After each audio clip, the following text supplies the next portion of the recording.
I thought it was a little silly. I think it's immature. You know, not a lot of fighters are saying something like, you can't just run your mouth. Man, that's silly to me.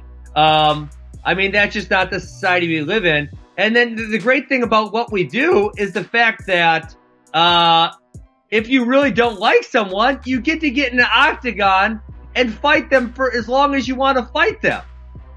You know what I'm saying? Like, you can actually solve this. You don't got to go punch him backstage. You can just go solve it in the octagon. And not only that, you can get paid for it. I mean, this one's probably going to cost George some money, I'm guessing.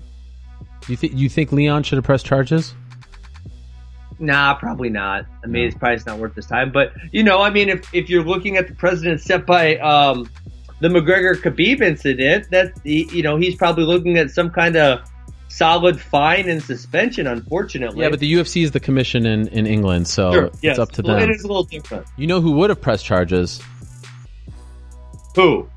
Oh, come on. Yeah, I said that. Come on. That was down the middle for you. I had to think about it for a second. But, come on. Yeah, Colby would have pressed charges. Yes, for sure. But, I mean, Ariel, okay, seriously, you can't just walk around punching people. Yeah. I mean, think about, if we lived in a society where you just walk around and punch anyone who looked at you wrong, that'd be really weird. That would probably not be a good situation to be in. Right.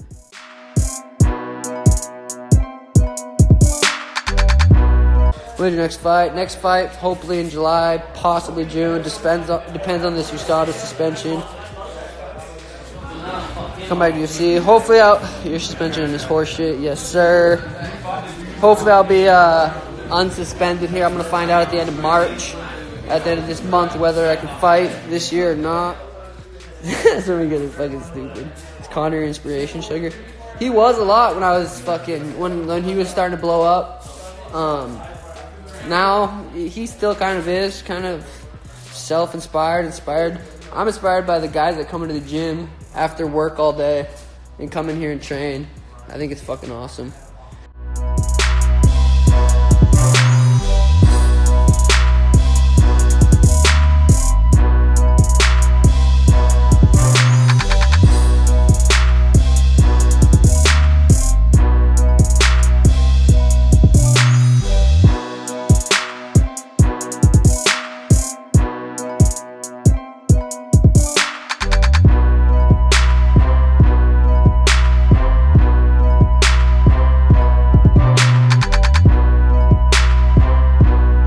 I was actually offered a fight against Tony Ferguson about a week ago. Oh.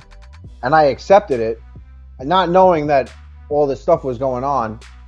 But now hearing about, you know, what he's going through and everything makes sense why. I mean, I don't even know why that was offered to me. That if they knew what was going on, I think, I don't know. It's just a weird situation. I think he's a great fighter. He's a little out there, but you know, it seems like this is going a little bit past that. So I'm hoping that he gets the help that he needs. This fight game can make you crazy, man. So I hope that everything goes good for him, and I just hope the best for him and his family and everything. Yeah, it's upsetting to hear something like that because we're all in this together, and you know, we all have the same goals, and for something like that to happen, it kind of freaks me out. So it almost makes me want to just walk away, and not even that. Just, I don't know. It puts everything in perspective. Sure. It's a scary thing. It's absolutely scary. We don't know the reasons behind everything, but I can understand why a fighter like yourself would feel that way.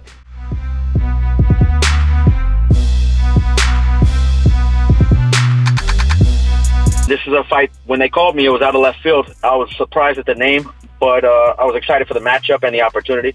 I'm the kind of guy that gets out of bed for fights like this. These are the fights that get me excited, you know, and because I know what Max is going to bring. He's going to bring his championship mentality and his championship pace and his confidence of being a undisputed world champion. He's looking to add records to his career. You know, he's already got a bunch of impressive records. And I'm just excited for the challenge, man. Now, before this fight was announced, I mean, were you thinking that Max was going to come up?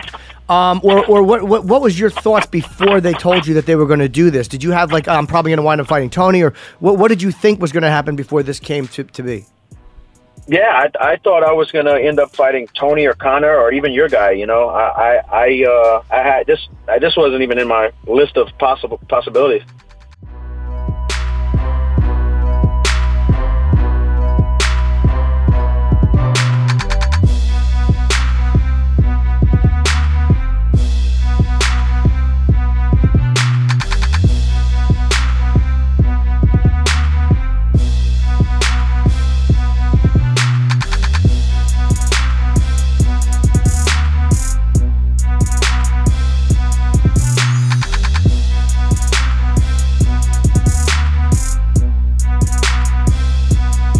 So I went out the room, I went and hung around outside and looked at my phone, made some calls, whatever.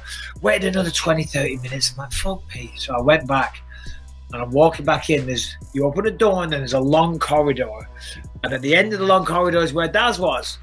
And as I was walking in, I saw a couple of other guys. And we're walking down and he walks out of the walkout room. Boom. George Masvidal. Me and Masvidal, face to face. In a dark, lonely corridor. He looks at me. I look at him. He's bewildered. He's confused. He's like, shit, I talked all this shit. Now I've got to back it up. Did he back it up? I'm going to assume that he put you through a fucking wall. He pulled out, it looked like he had roses, but he had a fucking shotgun, like Terminator. Yeah, no, the reality of the situation is I didn't even know it was fucking Masvidal because he's walking around looking like a woman these days with the long hair. Yeah. Right? I didn't know, and I don't see very well. I'm talking about the hair. Before you get super offended, we're having a laugh. I didn't even know it was Masvidal, and we're walking along, and said gentleman, which turned out to be Masvidal, very politely stepped to the side and went up against the wall so I could walk past. And it was only as I was walking past, I go, oh, what's up, George? And he nodded. And I walk off. And that was that. That's it. So that was it. That was the best we could possibly hope for. That was Michael Bisping apologizing, sort of, in his own way. That was me seeing him and not being aggressive and saying, hey, dickhead, right? You bang out of line with all this stuff. It was just like, I'm not interested in any fucking shenanigans. I see you, hey, what's up? And he kind of nodded, and there you go. You know, maybe from there, it will, you know, improve a little. But I probably won't see him again for another 3 years. He lives in Miami, I live in OC. We don't bump into each other very often.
And just look how happy he is.